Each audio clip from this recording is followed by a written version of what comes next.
Talvez esse seja um dos vídeos mais profundos sobre algum personagem que tu vai assistir. Mas é o seguinte, eu descobri que existem certos padrões pra controlar as coisas quando elas estão feias. E eu descobri isso assistindo o L no seu confronto contra o Kira. Claro, eu utilizei em sinergia muita informação metódica e científica, com ferramentas filosóficas e muita, mas muita observação sobre o personagem em si. Então antes de partir pro conteúdo, não esquece de deixar o teu like aqui no vídeo. Lembrando que se você quer mais conhecimento com Death Note, busque saber mais sobre o meu livro, link na descrição. A primeira coisa que tu deve fazer para controlar as coisas quando elas estão quase que incontroláveis é se questionar, isso é de fato o que é? A verdade, ela é assim como eu tô imaginando, pelo menos? Existe um enorme confronto entre o que a realidade é de fato e o que nós imaginamos que ela seja. Por exemplo, às vezes a gente vê uma corda no chão e pensa que ela é uma cobra. A realidade nem sempre condiz com o que a gente imaginou por causa de um reflexo ou de uma percepção mal feita. E no caso do L, por exemplo, se ele tivesse pensado, tem criminosos morrendo, talvez seja uma divindade, vou deixar isso pra lá, esse assunto. Então quando você tiver com um problema, examine o que você pensa e as suas crenças em relação às coisas. Isso que eu vou dizer agora não é uma crítica a pessoas que creem em espíritos, tá? Só que pra uma pessoa que tem essa crença em espíritos, um simples barulhinho na madeira tipo isso pode significar à meia-noite uma possessão demoníaca. Meu Deus, a matéria está sendo possuída por um demônio. Isso não é exagero, tá? Tem pessoas que realmente pensam dessa forma. Tem pessoas que se borram literalmente por qualquer coisinha. Agora, trocando de contextos, eu vou fazer uma afirmação que é até meio idiota, tá?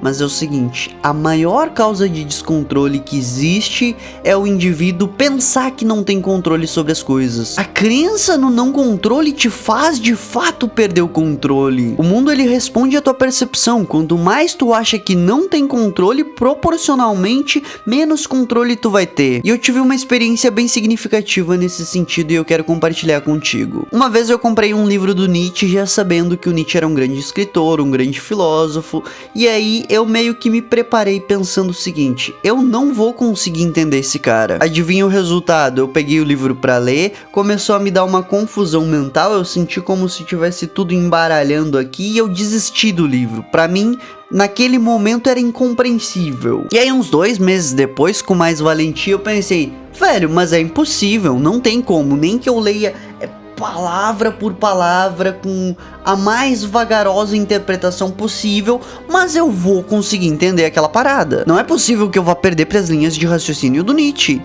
Ele só escreveu, eu só tenho que entender agora. Adivinha o resultado? Eu consegui compreender muito melhor. Não vou dizer que eu compreendi 100% do livro, tá? Mas tipo, sei lá, 50% eu já compreendi agora. Ah, mas Thiago, como assim? 50% é um número inexpressivo. É Nietzsche, pô. É tipo o cara que é 1 em 1 bilhão. Mas tirando isso, é interessante pensar nessa perspectiva que o objeto em si, a experiência que tu vai ter com o objeto é proporcional à tua percepção e expectativa em relação ao que tu vai conquistar sobre o objeto. Exemplo, quando a minha percepção foi o seguinte, eu não vou conseguir compreender esse objeto, a minha experiência foi de não conseguir compreender o objeto.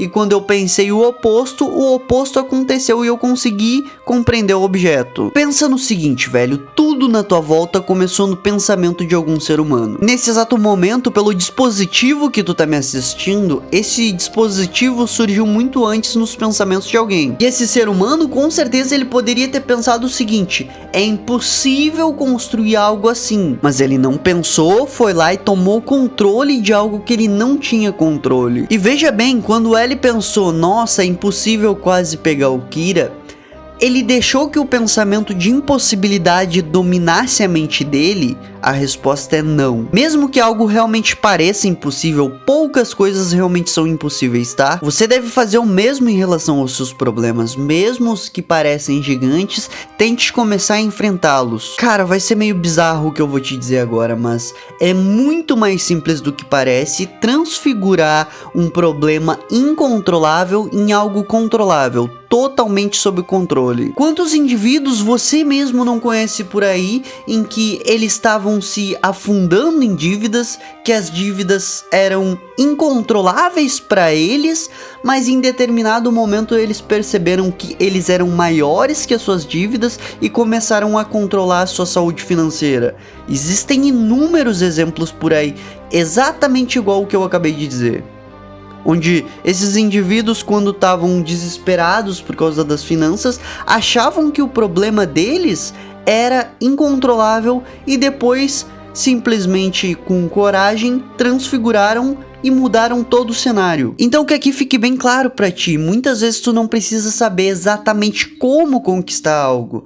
O que tu precisa é decidir: eu quero que tal coisa seja diferente. E aí depois tu descobre como fazer no meio do caminho. Aliás, o Nietzsche, no livro Além do Bem e do Mal, ele diz algo bem análogo à nossa conversa. Ele diz que alguns aprendizes, quando estão entrando em uma área, são tão soterrados de informação que ou desistem da área ou se especializam em uma pequena parte daquela área. E assim, por medo, essas pessoas acabam nunca atingindo o potencial máximo de si. E que a gente precisa, na verdade, é das pessoas que nem desistem das coisas e nem se deixam intimidar pelo tamanho delas. Claro que eu posso dizer seguramente que essa é uma interpretação filosófica totalmente amadora da minha parte, tá? Mas não deixa de ser análogo ao que eu tô dizendo. A segunda coisa que você deve fazer para controlar o incontrolável é se questionar: a verdade que eu conheço, ela é realmente a verdade verdadeira? Sabe o efeito Dunning-Kruger, onde os imbecis se acham geniais? Claro que esse efeito acontece mesmo com gênios, porque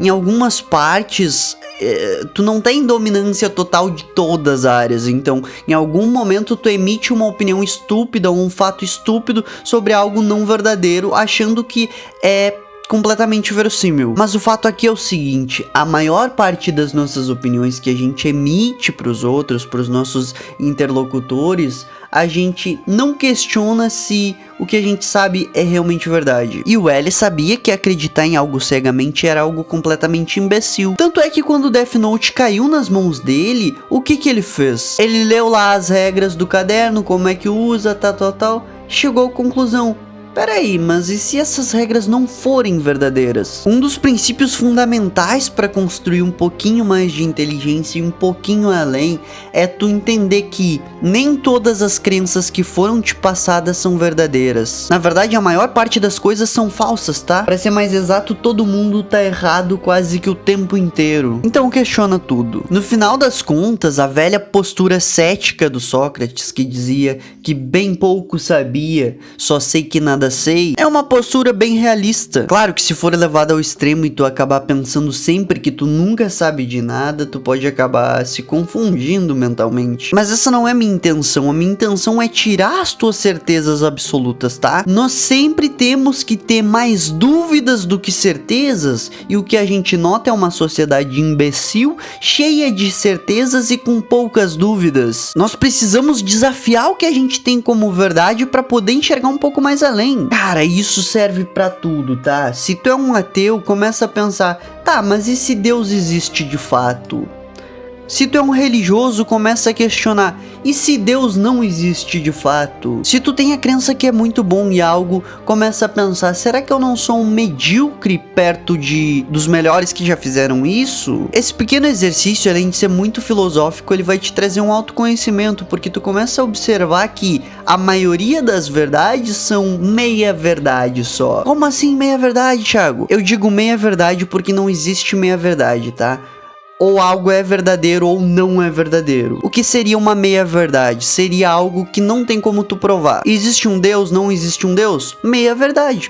Não tem nem como provar que sim nem que não. Ah, mas não tem como provar, ponto final. Eu gosto muito da ideia de Deus, sou extremamente respeitoso ao metafísico, mas a verdade é que não tem como comprovar. A terceira coisa que tu tem que fazer para melhorar o teu controle de circunstâncias de forma substancial é se lembrar sempre que tem como fazer as coisas de outra maneira. Sempre existe, sempre vai existir outras formas de realizar algo. Se tu quer mudar o que tu tá recebendo, os teus resultados, tu tem que começar a mudar primeiro os teus pensamentos. Antes de te realizar o próximo ato, tu precisa realizar a próxima estratégia. Quais são os dados necessários a serem descobertos para te conseguir realizar o que tu quer realizar, resolver o que tu quer resolver? Por exemplo, pro L era um fato que os Shinigamis não existiam. Esse era um paradigma dele. E aí veio o questionamento: tá, mas e se vamos supor que eles existam? Como é que eu faço para entrar em contato com eles? Entendeu? Tu tem que sempre estar preparado para e se tal coisa, se tal possibilidade acontecer. Isso se chama ressignificação. Tu tem a capacidade de encontrar as respostas nas situações adversas. Claro que também não precisa ficar desesperado agora para cada passo que tu for dar, fazer uma estratégia por trás, tá? Exige algum tempo do indivíduo até ele se adaptar a pensar dessa forma, mas é algo bem tranquilo. E a quarta coisa que tu tem que fazer, brother, e não existe vergonha nenhuma nisso, é compartilhar os teus objetivos. Tem coisas que infelizmente nós somos pequenos demais para resolver sozinhos. Quando o L percebeu de fato, opa, não vai dar para eu pegar o Kira daqui da onde eu tô, eu tenho que ir lá pro Japão e etc. Ele ficou depressivo, ele ficou chorando, choramingando? Não. O que ele fez? Viajou pro Japão, se juntou com a força policial lá. É sempre mais difícil consertar um problema sozinho, tá? Quando tu tem a ajuda dos outros, fica mais fácil de carregar esse peso. Portanto, peça ajuda das pessoas. Às vezes, nem sempre pedir ajuda é pedir ajuda de fato pra alguém. Pedir uma ajuda pode ser comprar um livro sobre um tema, comprar um curso sobre algo, assistir uma palestra, pagar uma mentoria. E às vezes também, de fato, pedir ajuda é pedir ajuda. Não caia no erro estúpido de pensar que os maiores são os maiores sozinhos, tá? Sempre tem muita gente envolvida por trás. Até mesmo o L, muitas vezes ele tem que recorrer a conhecimentos que ele aprendeu onde? Na universidade. Pra quem não sabe, o L é formado em psicologia forense, então ele usa táticas e técnicas de outros indivíduos que já foram testadas e comprovadas, não só as coisas que ele mesmo pensa, inventa e deduz. Gostou desse vídeo, brother? Não esquece de se inscrever aqui no canal, deixa nos comentários: Thiago, conta comigo. Fui!